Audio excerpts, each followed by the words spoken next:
Alright, let's get this show on the road. Hopefully everyone can hear me. I am live on Facebook, Facebook, Twitch, and YouTube. We're going to do a quick update of the newest models that have just come out. The Zero, ZHR, HRRR models, the NAM just came out.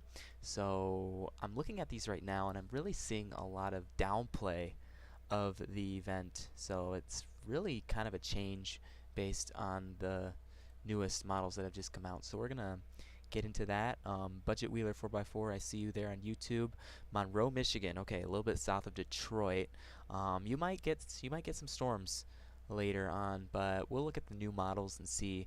If you watch my previous video, it can kind of show you more of a worst case scenario type of situation. My previous video on YouTube is out there and it'll show you when storms could potentially impact your area, but it really looks like the stronger storms will be on the southern side of the system, and I think Monroe will be more along the central northern portion of the system. So you might be in a better place compared to our friends like in Toledo areas down to the south. So, but we'll get into it right now.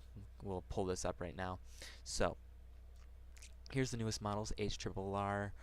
Looking at these right now. By the way, as I'm going through this entire thing, feel free to leave comments, with any questions that you have, or any of you watching that want to chime in, just feel free to do so, and I'll try to provide some helpful info.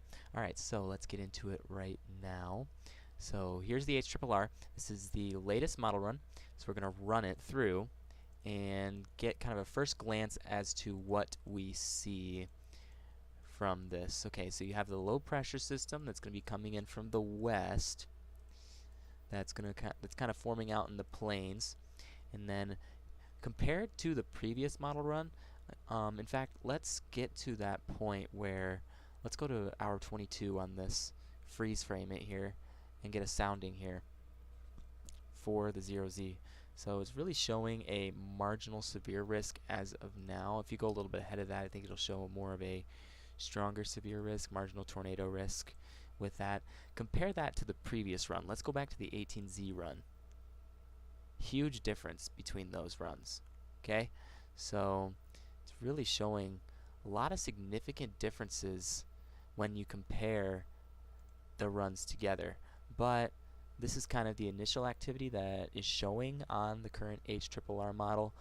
If we go back to a forecast loop and progress it forward, it more shows along the lines of some scattered thunderstorm development with more later thunderstorms occurring behind it. So let's go to, so you get this initial development, then you get more storms, kind of more of a straight line of a mesocyclonic system, or what we call it, heading down to the south. So let's look at that real quick.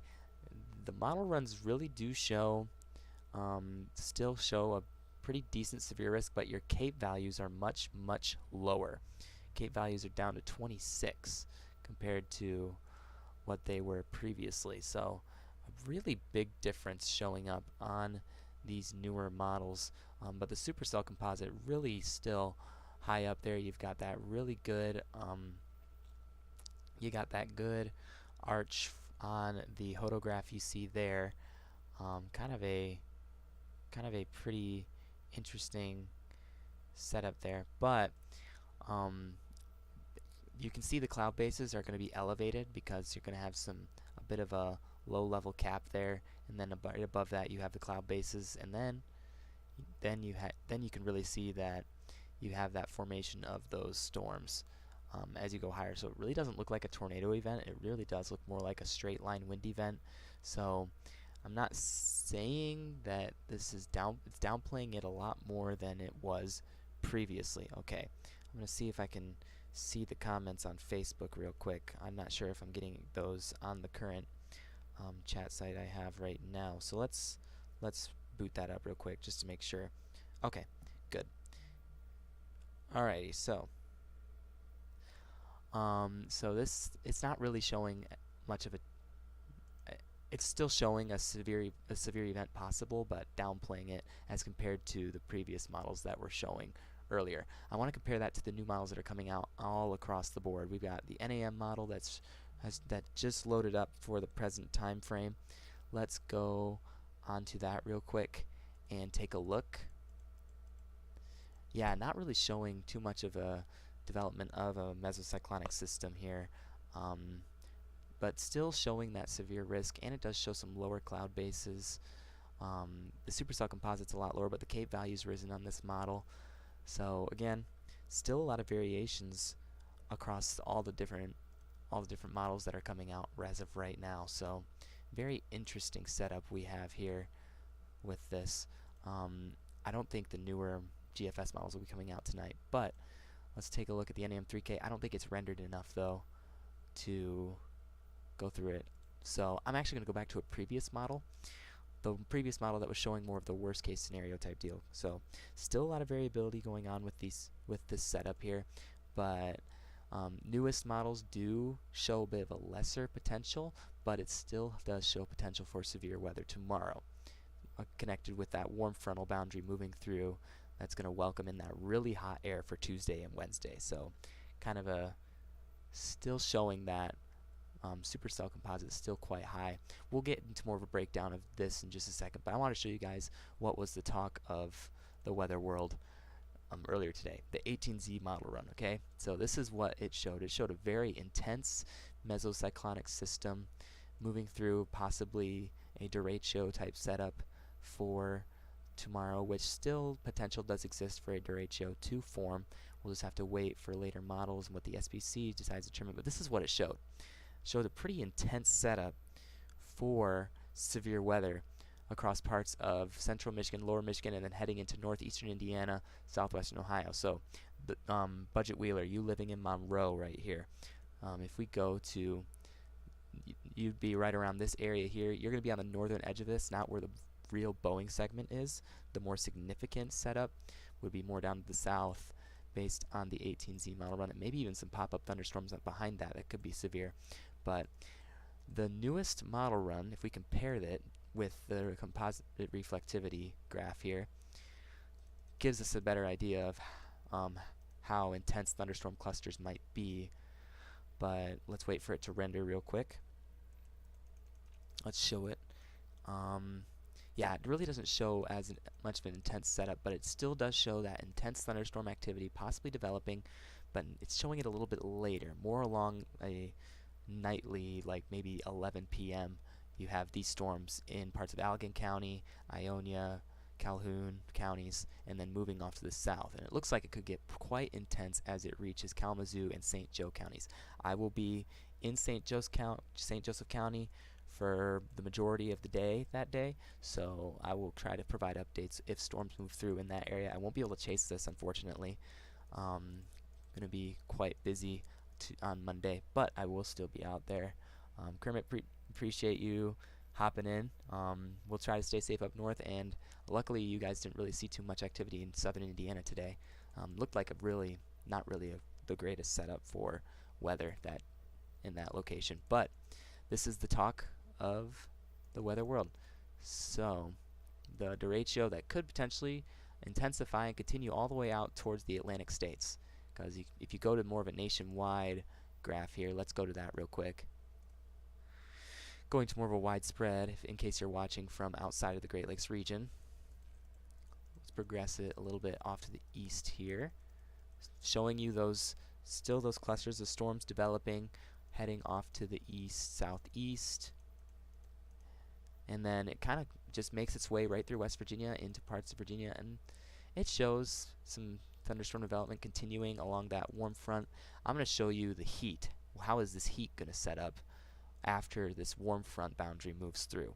So let's do that real quick with the temperatures. All right, so here are the current temperatures as of the latest model run, 7 p.m. run. Anyway, you've got temperatures in the hundreds, actual air temperatures in the hundreds in Texas, which I mean usually is typical around this time it's typical for a hot air mass in Texas, but we're looking at the heat index right now, which is the feels like in parts of the plains.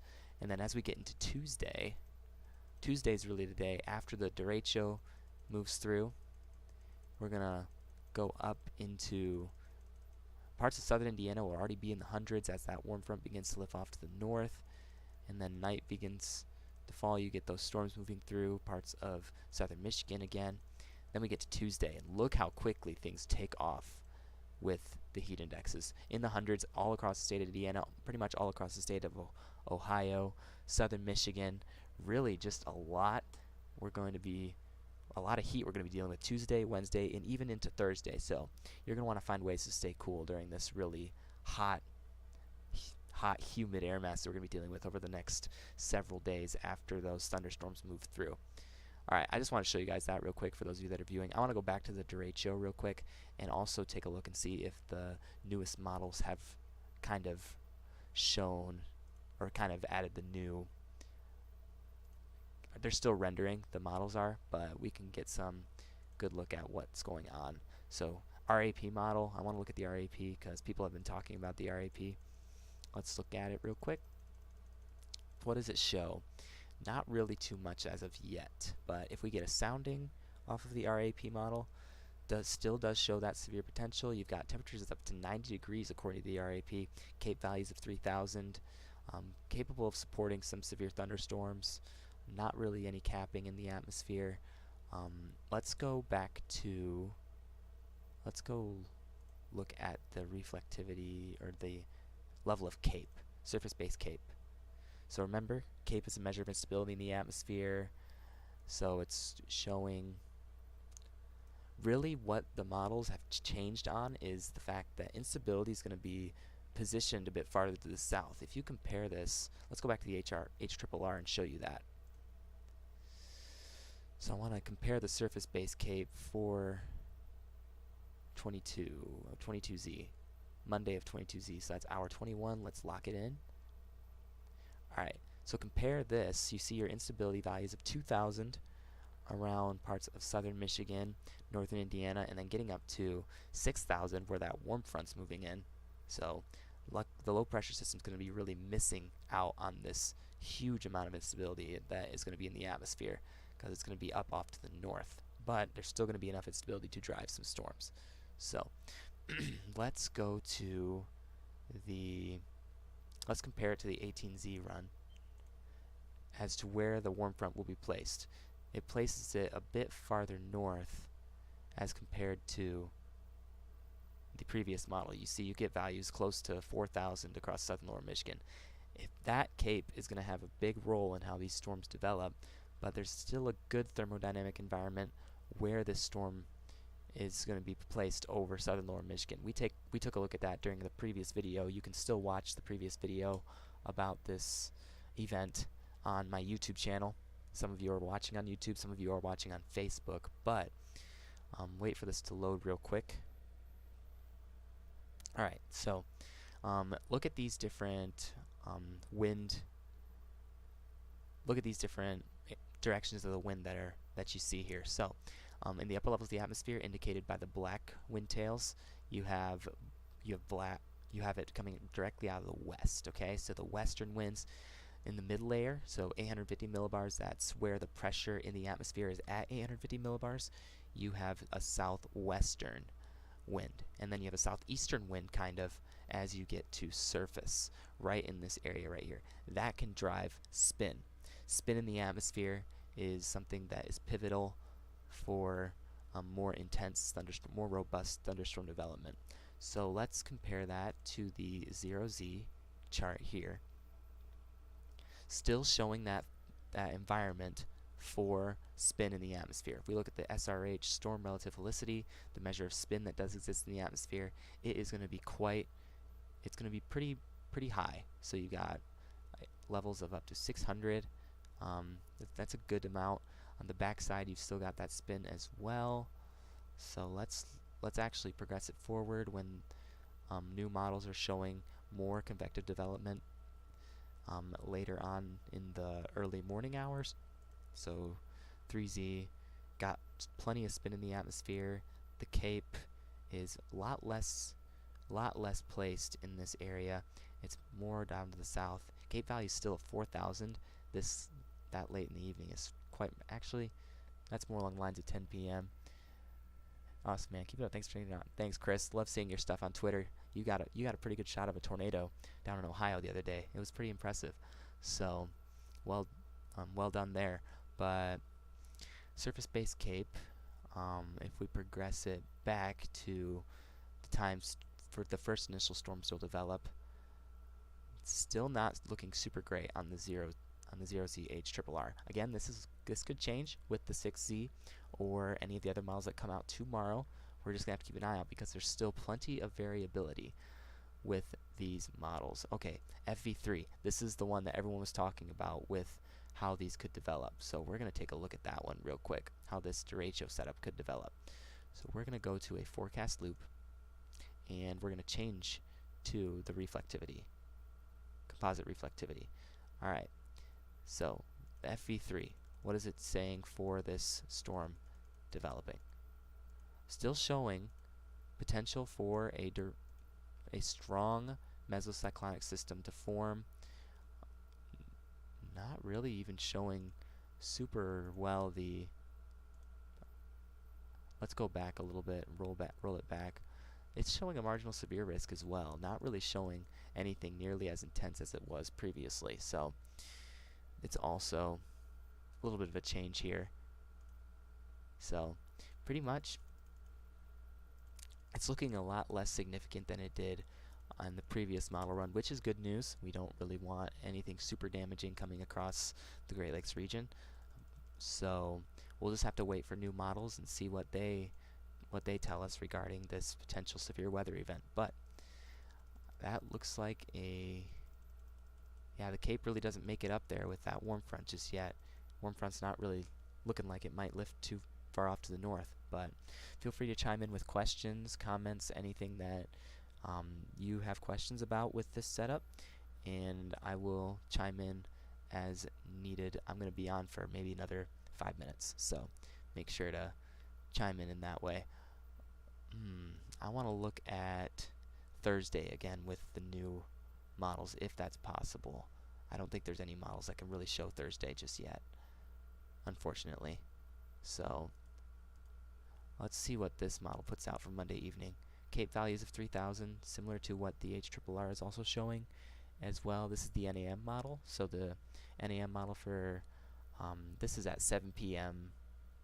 This is at 7 p.m. on Monday. You just trace these times back 5 hours based on our area. So looks like Cape values of 6,000 in southern Indiana. Again, the storm's really not going to be positioned in that area. So, but wouldn't be surprised to see maybe a couple pop-up thunderstorms down there. Not really looking at something super intense down there as of yet, though.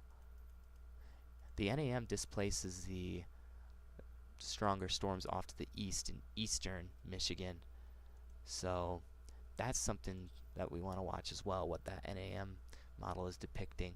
It's depicting crossing right through Detroit, northern Detroit area, and looks like maybe some remnant in southern. So Budget Wheeler and Monroe, you might want to keep an eye on that model there. Again, all of this information is accessible to you on pivotalweather.com. So it's the site I use to keep track of these things also. So good site to refer to.